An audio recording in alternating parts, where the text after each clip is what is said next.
Okay, I have Bailey Ienuso here. She is the owner of Bloom Bread and Bakeshop. Bailey, I'm so excited to have you here.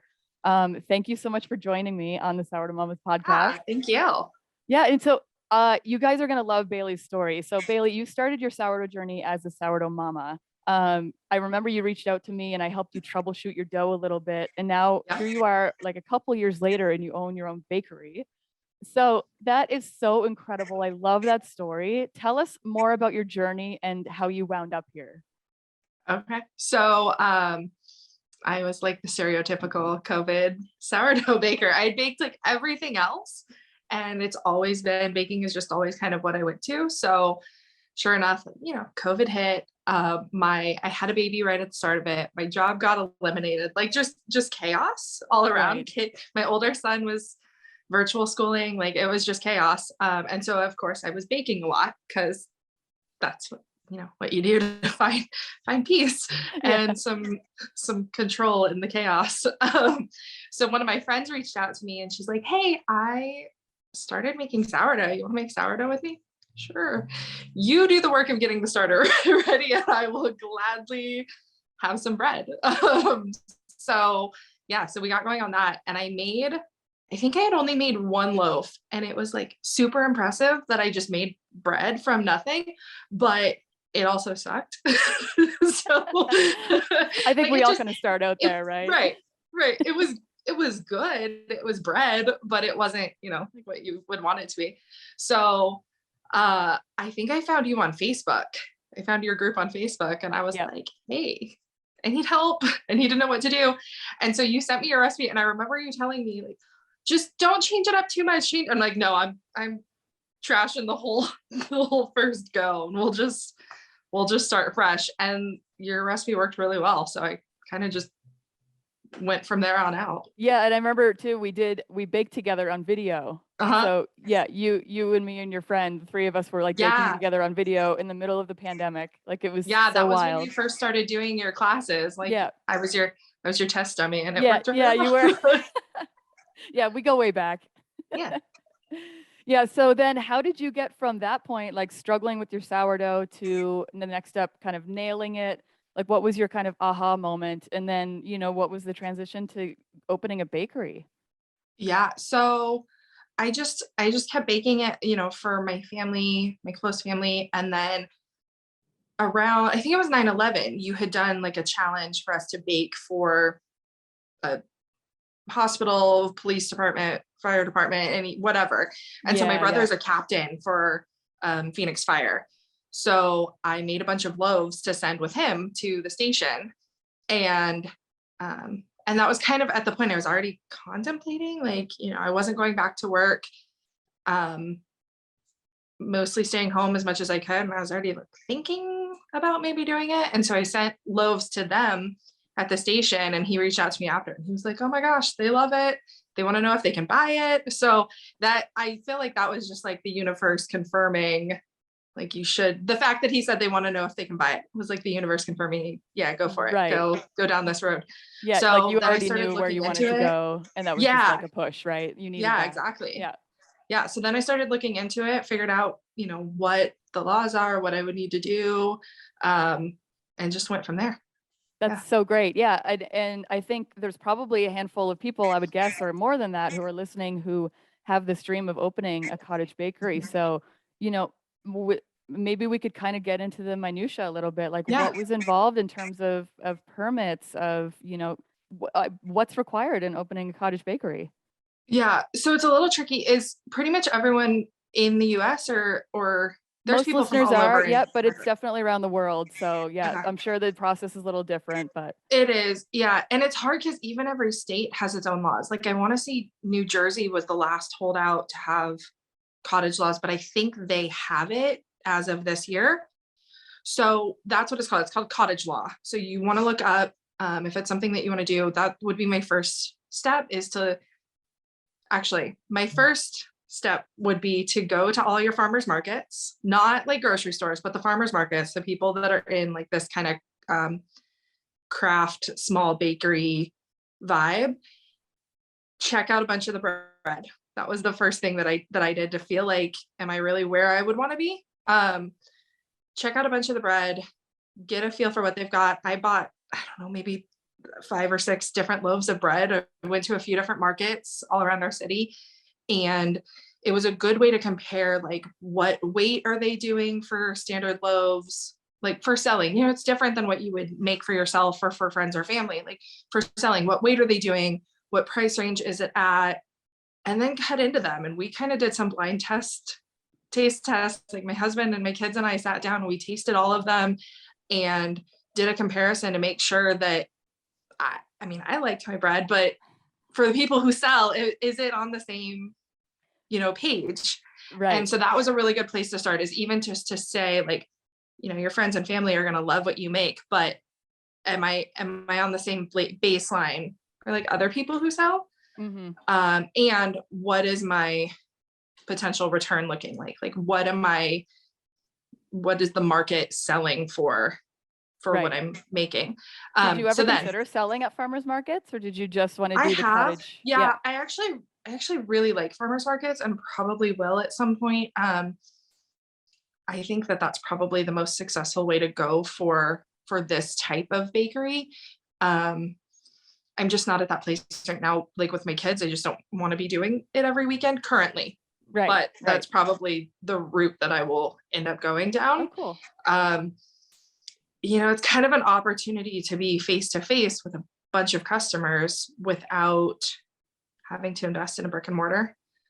So that's the difference. A cottage bakery is basically like a licensed home bakery. So you don't have commercial licensing. There's a lot of different parameters that you have to follow, like, because you don't have, like, in a commercial kitchen, I've worked in commercial kitchens, you have people that come in sporadically to check it. You just don't have that in a cottage bakery. So you're much more limited typically on what you can do. So you would want to look into like your state's requirements, or if you're out of the US, like every country has their own requirements. Most of the times bread is pretty easily passable because it's a pretty low risk. It's a pretty low risk food. Like it's not like frostings for desserts tend to be something that's pretty tricky. Your pies, that kind of stuff, because of the storage guidelines and the foods that you're working with. Bread gets cooked at such a high temp. It's usually pretty easy to get through. But still, okay. So when you say tricky, you mean in terms of food safety, food storage, and that kind of thing? Okay. Yeah, exactly. Like there's other requirements as far as like using dairy in your products and stuff like that. We don't really have to worry about that in the bread world, which is easy. But if you're interested in other things, every state has its own guidelines. So in Arizona, we have to you have to apply for your cottage law license. You have to have a food handler's certificate. It's an easy course. Anyone who works in like restaurants and such has to have it. But it's relatively easy. I think some states might require you to have the management level of that, which is different.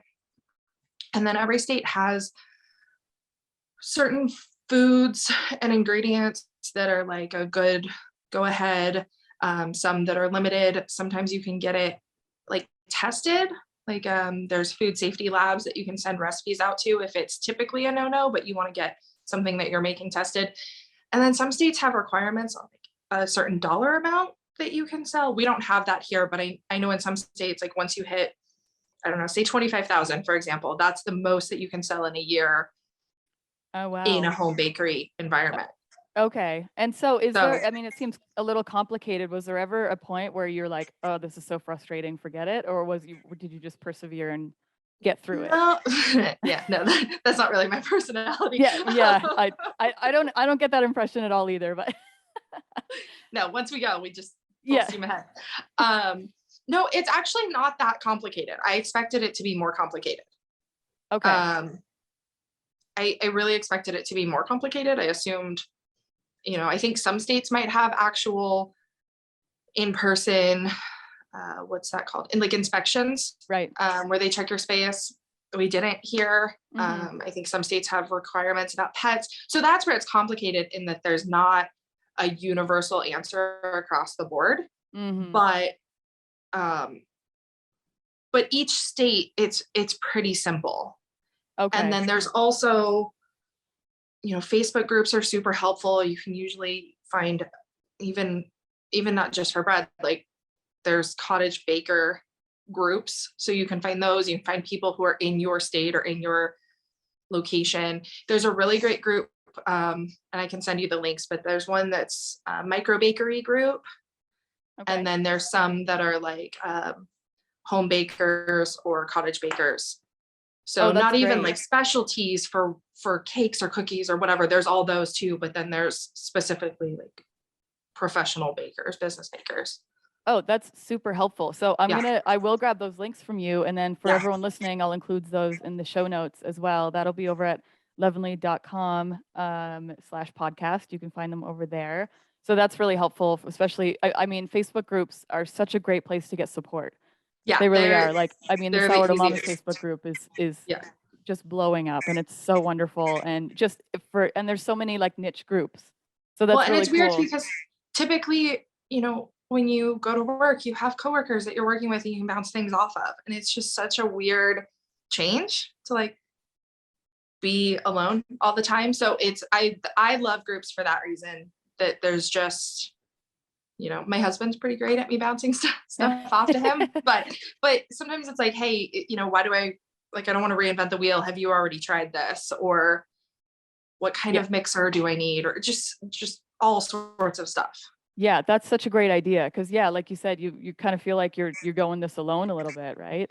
Yeah. And you're not. I mean, there's multiple people in every state, every country that are all doing this and are already doing this. And Mhm. for the most part, they tend to be pretty helpful. There's very little like territorialness in it. Um, That's great. I mean, yeah. that's my overall experience too with the bread world, even like on Instagram, on Facebook and everything. People are generally really supportive. Yeah. Yeah, so that's great that it kind of extends to that too. With the permitting and stuff, I mean, you could ballpark it and I know it's going to change, but is there a great big cost up front or are they just small fees? I don't think so. I don't remember it being super expensive. We I know there was like a pretty minimal cost for the food handlers. I want to say maybe like $40, somewhere around there. It's been a couple years. Yeah. I want to say maybe $40 for that. Don't I don't remember if there was a cost for the cottage law or if it's just applying so that you're on their radar so that, if there is an issue, they know that you're approved. There is also, and it probably varies by state also, but we call it the TPT here. It's transaction privilege tax license.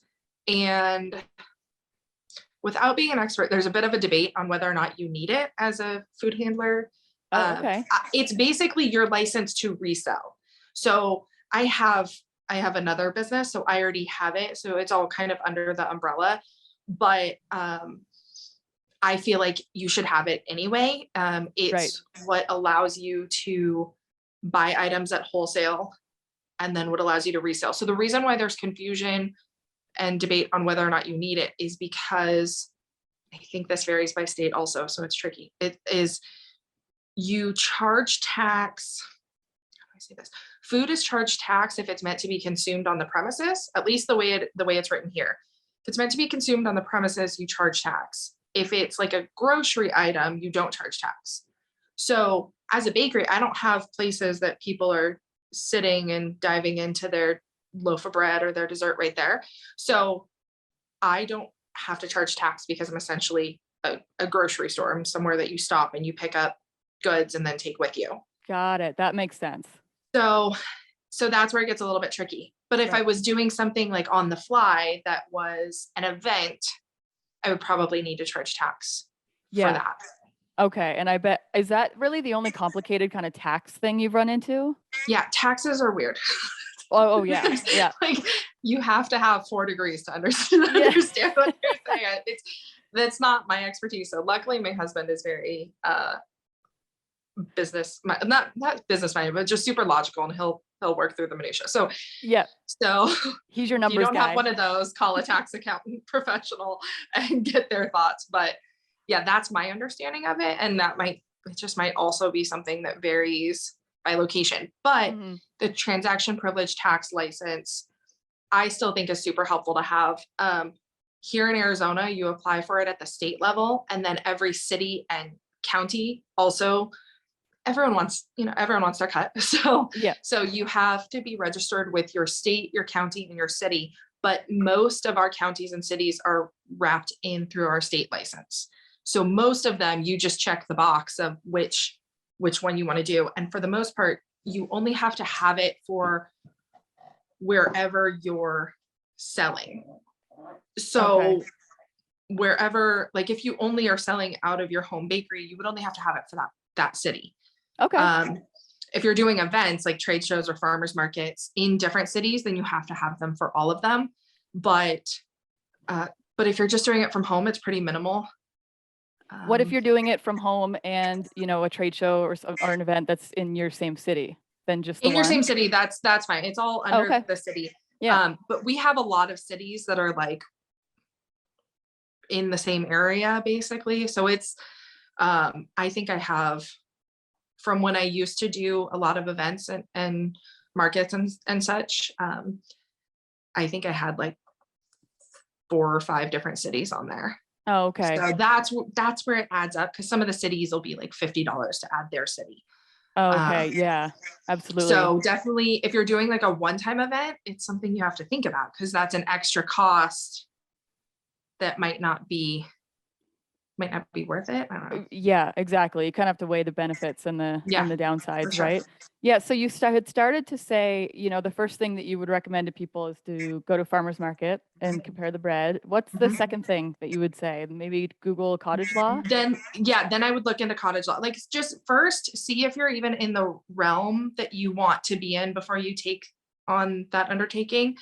And then the second would be look into cottage law to see if it's what your state's parameters are.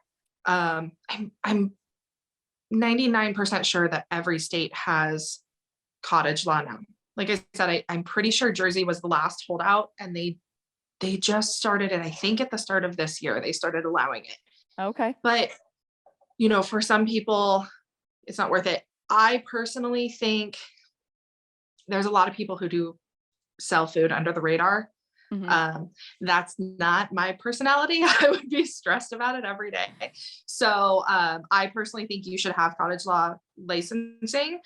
And if it just also makes it easier, like when you're connecting to customers, it makes it easier to say, like, I'm a licensed cottage baker. They understand that you've gone through. I mean, they might not understand what that means, because most people don't, but it at least shows you've gone through the steps that you need to go through to be doing it. Yeah. Kind of holds you accountable a little bit, shows that you're Yeah, responsible, right? Shows that you're a yeah, legitimate business owner, yeah. right? And then Yeah. from there, I would decide, like, do you want to do it out of your home? There's, I mean, you could go full steam ahead and like search for a brick and mortar location. That would be like a huge undertaking. But then a lot of places also have cloud kitchens or commissary kitchens. Some places, I happen to be in a really big city, and it's not great for like supporting small local businesses, but other towns are, and they might have, a commercial kitchen that you can rent out or use grant money for. We have commercial kitchens, but they're pricey. Yeah.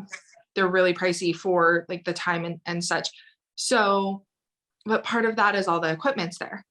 So it depends on what you're doing. Like with sourdough, we don't need a ton of equipment.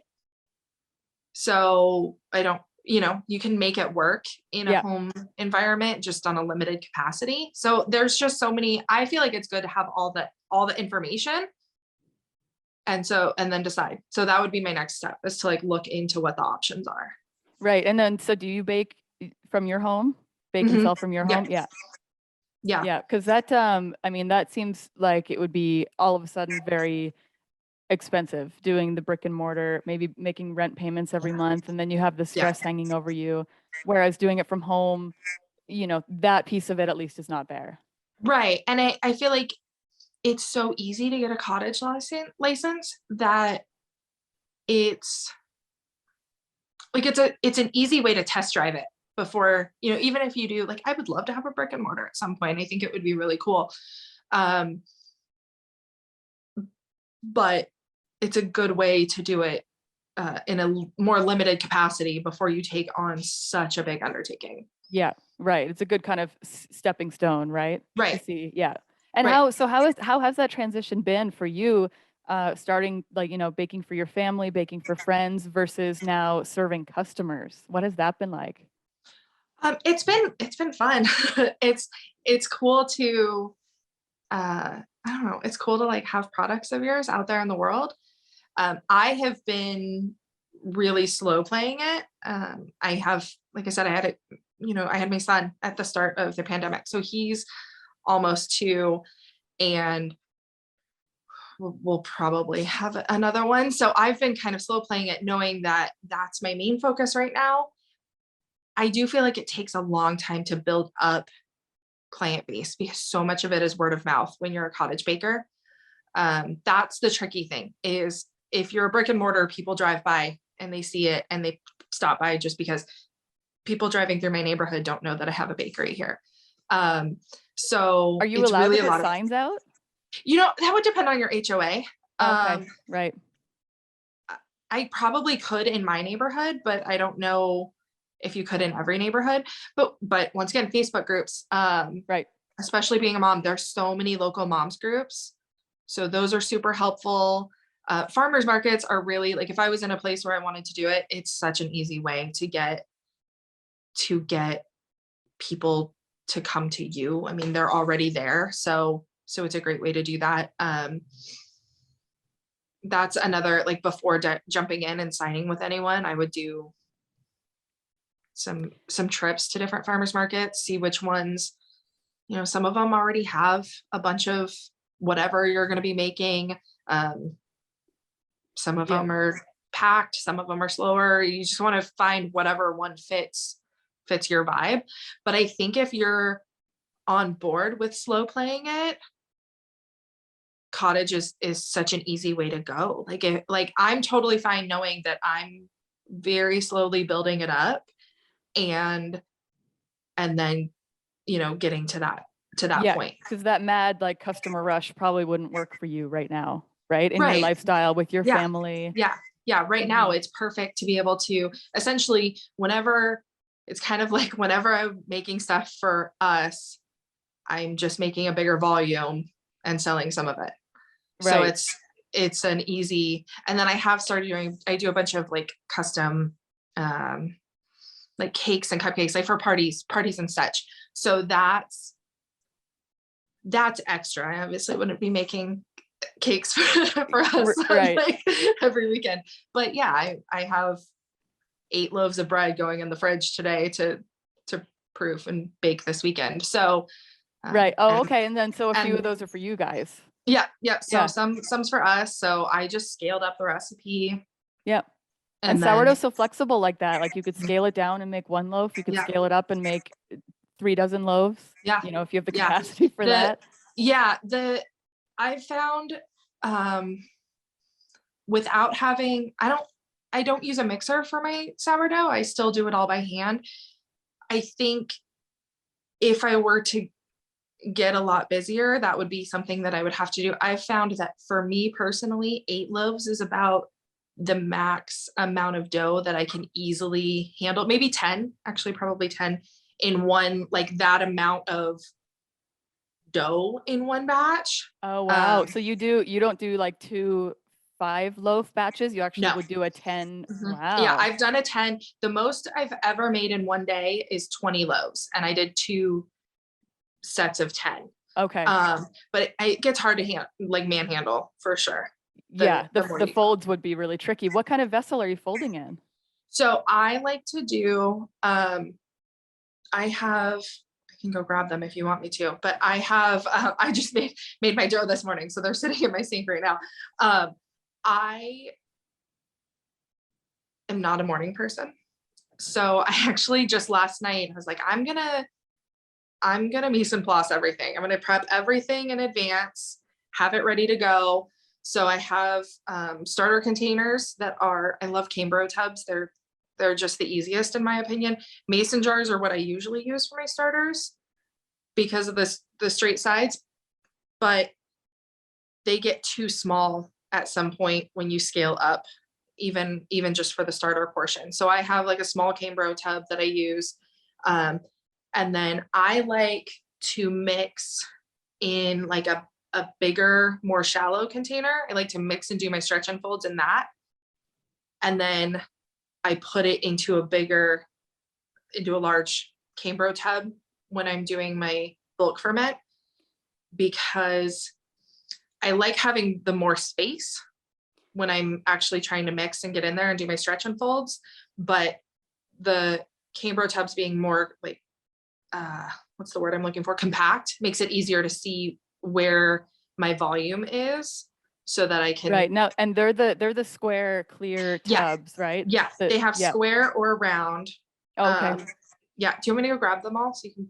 No, that's totally fine. Actually, I might, again, I'll throw a link in the show notes for these because they sound really helpful. I think I actually invested in one maybe a year ago, started using it a couple times, but I tend to go back to I don't like to change my routine. Yeah. Like even if I need one loaf of bread, because there's too much going on. You don't want to have to like exactly think through a new process. Yeah. Yes, the house is so crazy. It's like I don't want to have to remember that I changed the amount of salt. So I just make 3 loaves and then I'll give some away.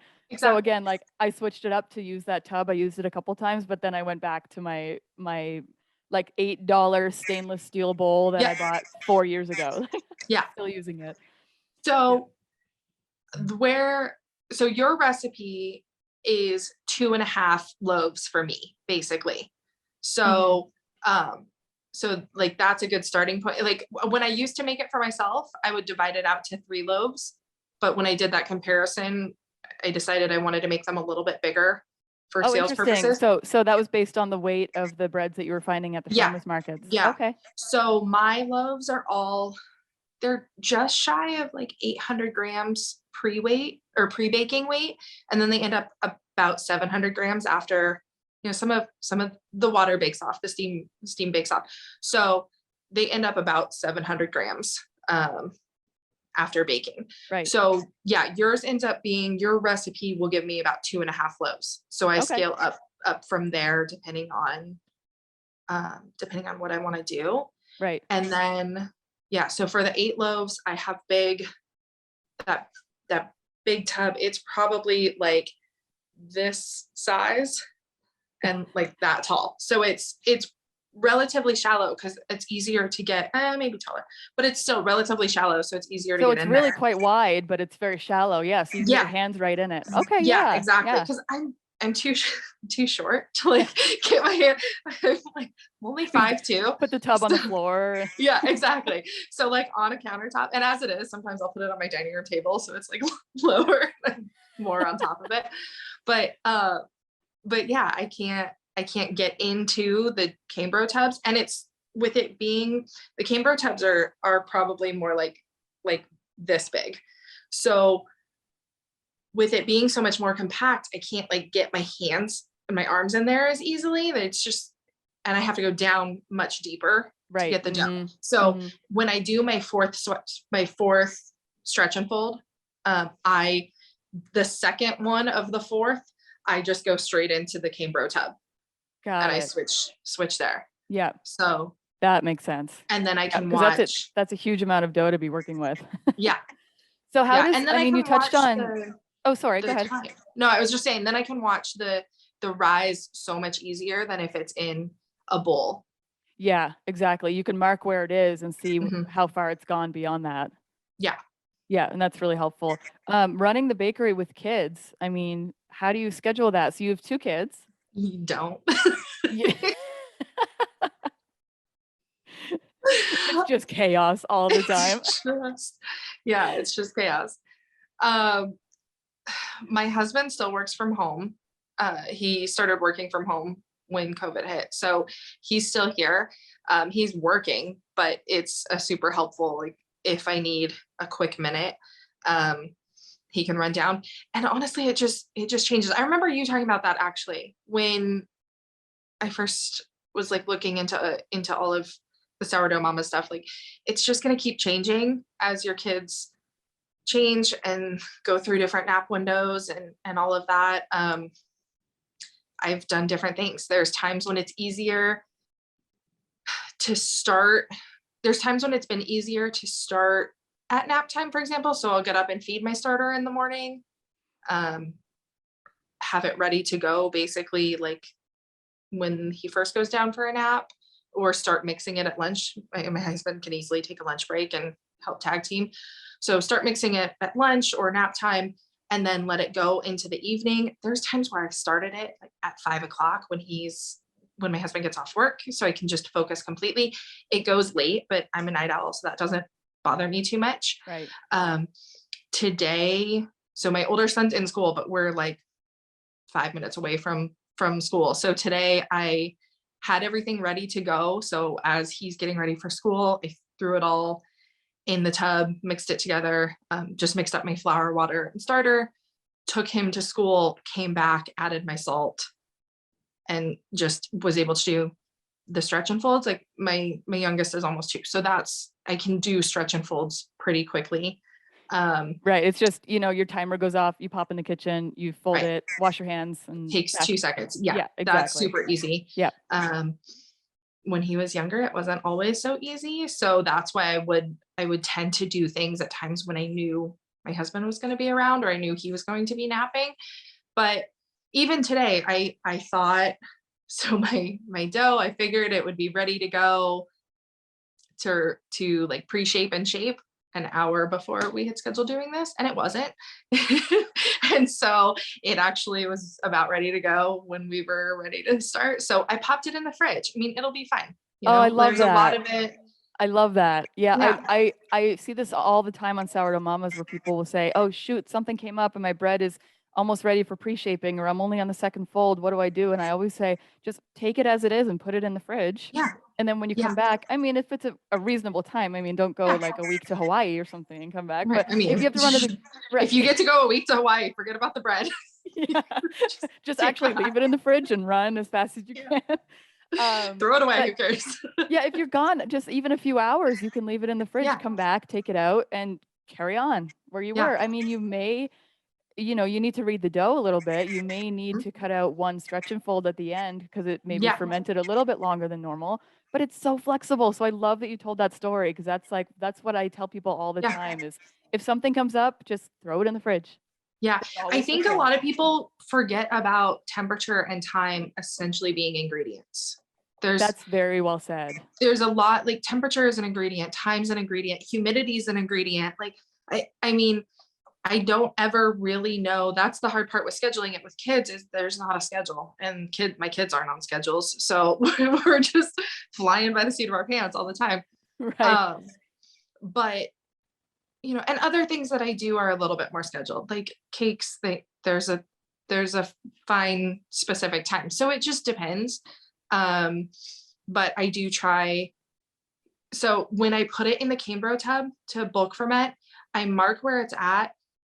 And I did some experiments on what level of bulk ferment I like to get to, because I had heard I'd heard 25%, 50%, doubled, like the whole range. There's no way. Google will tell you everything. Yeah. There's no way you want it to both 25% increase and double, and that's the same. It's not the same. It's not gonna do the same. So, and that's something else that I would say everyone should do, whether you're just baking for fun, or I guess not everyone should do. If you want to, just keep playing with it and experimenting and figure out what works for you. So I have, like I said, I have Cambro tubs in like every size. I feel like I'm a walking advertisement for them right now. But so the smaller Cambro tubs, I did enough dough for 2 loaves in each, just so I felt like I had a little bit of a control. I let one go to 25% increase, one go to 50% increase, and one double. And then continued with, like, kept everything else the same. So you're the one who told me that, like, change one variable, leave everything else the same, play with one variable, and then feel it out. Yeah, that's right. Because if you do more than one, you don't know which one made the difference. Right. Right. So what did you find? So I actually prefer 25 to 50%. 50% is kind of my sweet spot. It actually never doubled. Interesting. It got Yeah. really close to doubling, but it definitely was overproofed. Yeah, and that's Um, that's one thing I think when you're baking with yeasted breads, you're always told to let it double, and that's with right, yeasted breads, and people tend to have that, like, for some reason it's ingrained in our brains, like my dough has to double. And right. if you do that with sourdough, that's literally you're using up all of its energy Yeah. to let it rise, and then when you put it And in the that's oven, it's just with, gonna yeah. And that's with having like my starter is strong. It'll triple oftentimes, or, it grows a lot. It's not like I have a starter that's struggling to double. And I think it's just so much volume in the bread that it used a lot of its energy.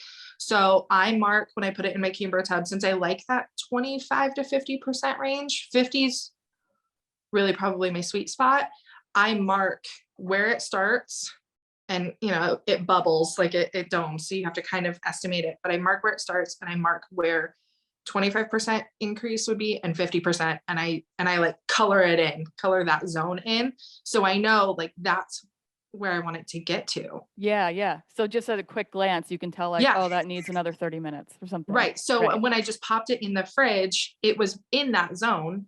So I'm just going to pull it out, let it kind of come to room temp a little, and then pre-shape and just move on like normal. Right, right. And so I feel like your sourdough journey has come so far. Like you seem super confident in your sourdough bread, which is awesome.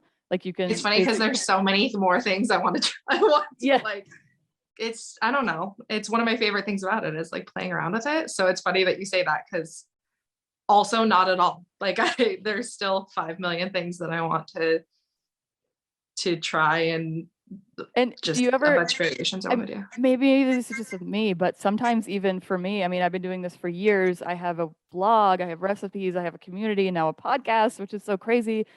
But sometimes I still put my bread in the oven and I'll go, I hope that turns out. It's Yeah. sometimes you just never, Every time I take the lid off my Dutch oven, yes, I'm shocked. I know. It's like, Every oh, time. good. It's there. It's like I don't know what that is. I always expect that it's gonna fail for whatever reason. And Yeah.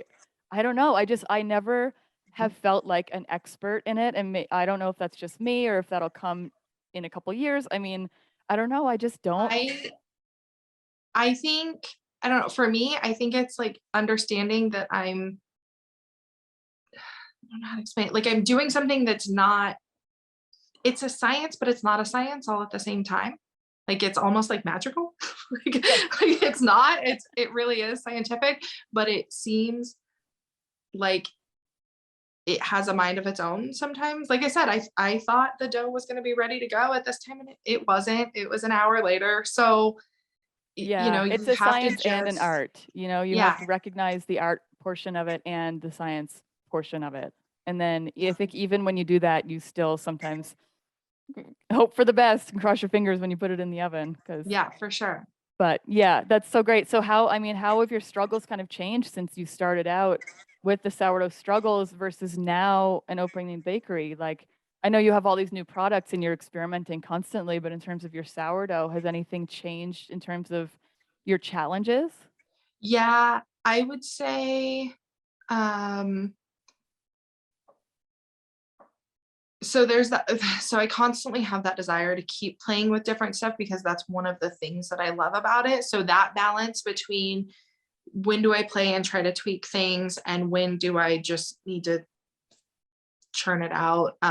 So as the schedule gets busier, finding time to just make experimental batches is tricky. Scaling up is just tricky. Like I said, I figured out like really 8 to 10 loaves in one batch, and then even from there, like 20 loaves in a day.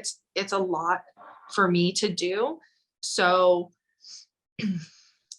I, for anyone who wants to go down this road, I mean, I don't think you're, unless you have a full scale commercial kind of setup, I mean, you're probably not going to be a millionaire for making bread, because it's a lot. And like, and the world doesn't necessarily understand the value that goes into it. I mean, it takes days. It's a lot of it's hands off, but still days to make a loaf of bread. I do stick to like a true no yeasted long fermentation process, where a lot of commercial bakeries cut that and they add yeast and speed up the process. Mhm. So it's hard to understand the value. So I sell my loaves, my plain classic loaves, for $7 a loaf. So it's awesome and I love it, but it's more of that aspect, like that I Yeah. love doing it. You're not, you're not gonna retire in 5 years on sourdough but it's your Right, right, passion, right? It's where your heart right, is. exactly, And how neat exactly. is it that people are taking your bread and putting it on their dinner table and serving it to Yeah, their children and their parents and their family and yeah. I did an event a few months ago, and one of the ladies was like, I was trying to figure out what to do for dinner, and it's like this long 2-day kind of crafty event. So people come for both days and take classes all day, so they get wiped. And she's like, I was trying to decide what to do for dinner, and I was like, do I stop? I don't want to cook anything. I have soup and I have bread, and it was such a good, just like nourishing, easy comfort. Like I just went to bed happy. yeah. Probably ate most of a loaf of bread and she was good to go. So yeah, no, I love that. But then, so scaling up, I found some good um, low profile Dutch ovens. Like your Dutch ovens don't have to be fancy. I've tried baking it just in my oven without a Dutch oven. I'm not happy with the results. I overdid it one time and like steamed it essentially. I know you're kind of creating steam in general, but apparently there's too much steam is possible. What happened with that loaf? It was like a gummy mess. I don't even know how to, like, it never dried out. Like the surface never got crispy and crusty, but it's too hard of a variable to control in a home oven, I feel like. So I prefer to cook in Dutch ovens. I prefer to make my bread in Dutch ovens, but they don't have to be fancy. They don't have to be expensive. Your flour doesn't have to be expensive. Like it doesn't have to be fancy. Find what works for you. And so I found these cool, like low profile Dutch ovens so I can fit 4 in my oven at a time. That was like game changer. That's amazing. Yeah. Wow. So being able to just bake off 4 loaves at once is super awesome. Otherwise I would never leave my kitchen if I was trying to do 20 a day. So even that batch of 8 loaves that I have going, that'll be 2 rounds in and out of the oven. And then Yeah. they're done. All 8 are done. Which I mean, I do 2 rounds in the oven anyway because I cook with my Challenger and my Lodge combo cooker side by side for my 2, and then I do one more in the Challenger. But my oven is 15 years old and it's very small, so it certainly couldn't fit 4. But what kind of Dutch oven are you using? I think that's really helpful information. I will find the link for you. So Okay. 2 of them are from Bed Bath and Beyond, actually, and they were like relatively inexpensive, and I used the Bed Bath and Beyond coupons on them. Like I think I got them for like $40 each, something really Wow. low And key. cast iron? Enameled. Oh, okay. Yeah. Yeah. Oh, that's and great. Then the other 2 are cast iron. So the 2 from Bed Bath and Beyond have the handle on top. The other 2 are more like combo cookers where the handles are on the sides and you can flip them either way. So that's what I was saying, like low profile. If you get ones without a handle, you don't take up that space unnecessarily on the top. Right. So I figured out a placement where I can put my bottom rack actually on, not even on one of the slides in my oven, but like on the bottom of the oven. And I put a big sheet pan directly on the bottom of the oven. So it's not like directly touching the base of the oven. So those 2 that don't have handles on top can fit in that space. And then my other rack's about halfway up and I do the 2 with the handles on the top.